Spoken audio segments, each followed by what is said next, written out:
The old guy 625 here. So today I was trying to think of something that I could post, and I started thinking about how long I've been a mechanic, like for 50 years or something, 40, over 45 years, long time. Made some good money doing it.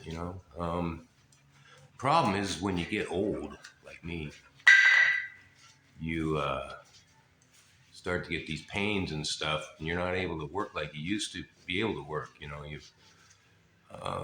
Like if you look at a flat rate book on how long it should take to do something, well, I can make that time, but probably only on one job. I wouldn't be able to do it like all day long. Oh, come on, get him, go on, dog. Anyway, I could probably do it for one day, but the next day I'm gonna be laid up. After I get done working in my shop now, I'm kind of semi-retired, and when I get done working in my shop now, I'm beat, and a lot of times I've got to go in the house and take some Advil, like extra, because once I sit down, I can't move. After about a half hour of sitting down, I can hardly move, and um, and my hands are bad now. Like I don't know if it's tendons in there or what it is, but I've got trigger finger to where your fingers stick. Um, I've got a carpal tunnel. I've got arthritis all in my back and my hip, my knees, my hands. Um, and basically, all that comes from being hard on your body all your life. We didn't, back in the day, there wasn't a lot of safety stuff either. A lot of old guys are dying from some of the stuff that they did back in the day. Because I can remember when we'd have like a solvent tank, and the solvents back then, they weren't environmentally friendly. And you'd go to clean a part in there, and you had gloves, but you just do it with your bare hands. It was faster, it was easier, it was whatever. And you'd work in that stuff till your hands would be numb. And brakes used to be made out of asbestos. God, I can remember we used to blow that stuff around in the shop, and the whole shop would be just full of asbestos dust, and we're all breathing it, and we didn't think anything of it. Nobody told us about how terrible it was. That's just the way it was back in the day. A lot of things, a lot of dangerous things that we did, stupid, dangerous things. As you get older, you get a little smarter. You don't crack your knuckles, breaking a bolt loose so many times because you think about it before you do it. You think, God, if this wrench slips, I'm going to punch that nut right there and it's going to hurt. So you just think, okay, I think I'm going to pull on it instead. Or you figure out a different way to do it. Sometimes, you can't. You just have to go with it. But it's just kind of, do you really want to be a mechanic? Like I said, I made good money. But I think there's other things that a guy can do that are less taxing on your body. Um, it'd be nice to retire and be able to do things. Probably another 10 years, I'll be in a dang walker. So I don't know. Your mind keeps going and your body says no, and that's pretty much what happens. And I'm in my 60s now, and it probably started on me pretty good. I could start to feel things like in my 40s, but in my 50s, I think is when the pain started setting in. I started realizing I had some arthritis and stuff like that. Carpal tunnel, when you beat on things with the palm of your hand, you instead of going to get a hammer and you're trying to do that, gives you carpal tunnel, stuff like that. Just dumb things. If you have a tool to use, but you're in a hurry, trying to make that flat rate. When I was young, I always made flat rate. I was always a top shop guy, and most of the time I was working on equipment. Anything from big stuff to little stuff. But I could always take stuff apart, put it back together. Hydraulics, electrical stuff, it didn't matter. It was just, you just did it. And then I worked in the marine industry, for, I was a marine electrician for, I don't know, probably 10, 12, 13 years. I don't know. But when you're in the marine industry and you say you're an electrician, well, you're everything. I mean, you work at a fiberglass boat shop, you're gonna do some laminating. You got to make a stand to fit this generator that you need to install. And so you go and you get the lumber and you cut the lumber, you make the stand, you hot tape it in, and then the laminator guys come in and they finish it off and get it in there good and get it all painted up, gel coated and stuff. But you still have to know things that you wouldn't normally, an electrician wouldn't have to know. But I learned a lot of stuff too. I learned refrigeration by doing that. I worked for a refrigeration guy as his electrician, marine, and I learned a lot from those. Those were older guys. I was just a young guy, 22, 23 years old when I started doing that. And a lot of the older guys that were almost my age, they had a lot of knowledge and they passed a lot of it on to me. And that's because I listened, and learned from them. Yeah, there were some things when I was that old I thought I knew everything, but for the most part, when it came to mechanical stuff and things these guys knew and tricks that they did, they taught me a lot of things. I've forgotten a lot of them. I don't have anybody to really pass it on to, and a lot of that stuff's going to be lost. Mechanics today are pretty much parts changers. A lot of the younger guys, you guys don't have a. My dog's doing this. If you don't, if you can replace a part that the scanner says to replace and it doesn't fix it, you don't know what's wrong a lot of times. And even with some of the newer stuff, I'll scan it. I don't have like a really nice scanner, just a basic one. I draw the codes out and see what that code relates to. And I don't always just go to the part. I just think about how things work more. And, so when I was an electrician, I wanted to go be a forklift, electrical forklift guy. And it was paying more money than this marine electrician was at the time. So I go and apply for a job. And the foreman told me, he said, well, he says, yeah, I'll tell you what, he says, because to me, electrical, basically an electric forklift at that time, it was a variable speed DC motor controller. And I'd worked on some of that stuff in the marine industry. That was the one thing about marine industry, vast things that you work on as far as electrical goes. You'd work on stuff that guys that work on commercial stuff hadn't seen at the time. But so anyway, the guy says, well, he says, I got a forklift down here and I'll have it done here on Saturday and it'll be broken. If you can fix it, I'll give you a job. Of course, I wasn't getting paid to do it, but I knew I could do it. So I went down there and fixed the forklift. Might have took me a little bit longer because I wasn't familiar with the way all the wires were routed and things like that. And, a schematic to me is pretty much a schematic, unless it's not in English. Those are pretty hard, but I've done some of those too. Anyway, so then I went to be a electric forklift guy. And, now they have these electric cars. Well, these forklifts they were doing that stuff way before a car was. EV systems, they have EV systems. I worked on EV panels, like EV1. I don't know if some of you younger guys know what that is, but that's like a beginning of the EV system. Before that, they had GE systems, like a GE 210 or a GE 185, I think they had. But anyway, back in those days, those drive systems, we'd repair them. So if, today it's mostly going to be a box and you troubleshoot down to the box and then you just throw it away and buy a new expensive box, where back in the day, the components were separated. So we could troubleshoot it down to, it's this flyback diode. And the diodes were big, they were that big around. They were big diodes with big leads about big around as my finger coming off of them. They carried a lot of current, but or it could be they had transistors, thyristors, they had all kind of SCRs and all, there was different systems made by different companies, and they were trying different stuff, and I can remember one system that had like just a whole bank of these transistors was what was controlling the speed. Well, when you lost like one or two of those, they'd just cascade and it would just wipe them all out. But like I said, we'd troubleshoot down to a component and repair and fix the system.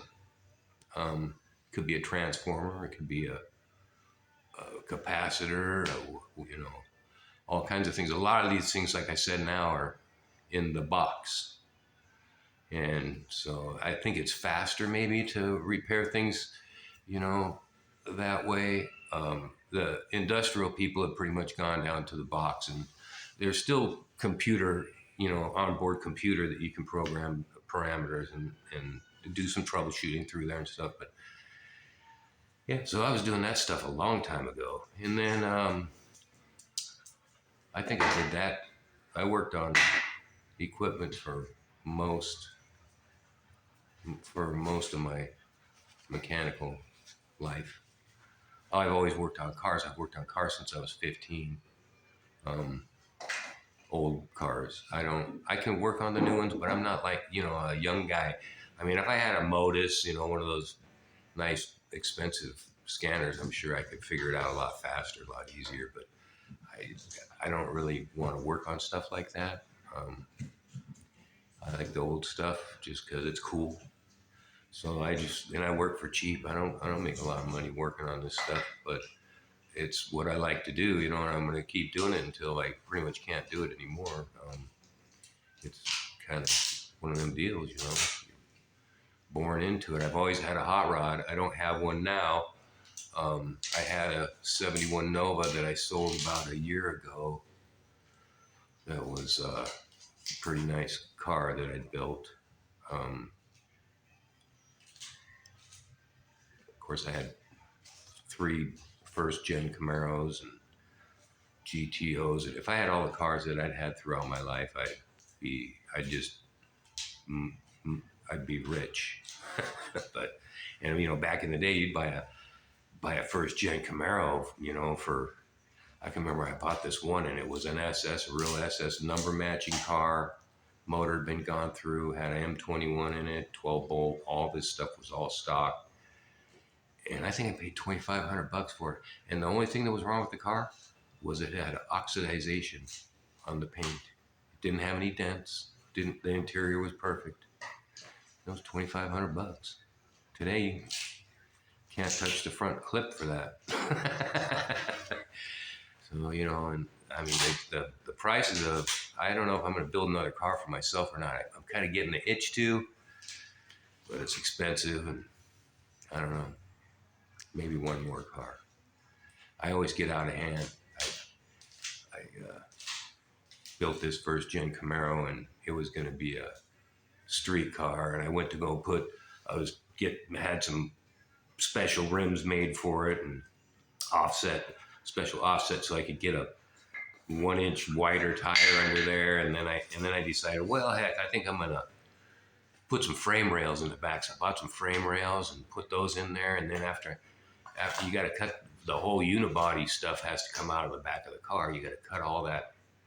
It's kind of like shaped like that, and it runs through like a frame piece welded to the body underneath the car. You got to cut all that out to get those frame rails in there. Anyway, got the frame rails in, connected them to the front. Everything is all welded up, and then I went to put the leaf springs on, and shit, the car sat like 3 inches taller in the back. It was, the old school raked in the back, where they were jacked up in the back. That we did that because you wanted to fit a wide tire, and it wouldn't go under the car, so you'd have to jack the car up so the tire could stick out the side. Is one of the main reasons we did that. Anyway, so I got the frame rails in there. Well, so now it's 3 inches taller in the back, and I'm like, well, shit, I'm not going to go back and take all that stuff back out. It was all welded in there. And so I thought, well, I'll go down to Art Morrison, I'll buy a ladder bar suspension and put it underneath so I can have some coilovers so I can adjust my ride height. So I go down and get that stuff. Then I find out that I had to go clear up into the package tray area with the shocks. So I ended up making a bar that went across the whole back of the car, and then the top of the shocks mounted. But it was up, I mean, it was probably that much further up into the package tray area in the back of the car. But it worked good. And of course, I wanted a pretty low ride height too. I wanted to get it pretty low. Okay, come on. Now. You. I'll throw the stick in a minute. Okay, so anyway. So that car's starting to get out of hand, right? Well, the next thing you know, I thought, well, geez, now I might as well just cut the wheel tubs out and put some big wheel tubs in here so I can, now I've got these frame rails in there where I'm going to have to change the back, to do the ladder bar suspension anyway. So did a bunch of measuring, figured out a rim that I was going to use, offset. My dog is going crazy. Dude, go away. Can't stop it. God, he's persistent. So now he's going to get mad at me. He's going to really start in on me. I got to hold on for a minute.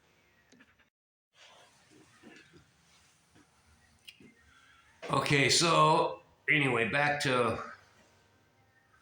what I was talking about.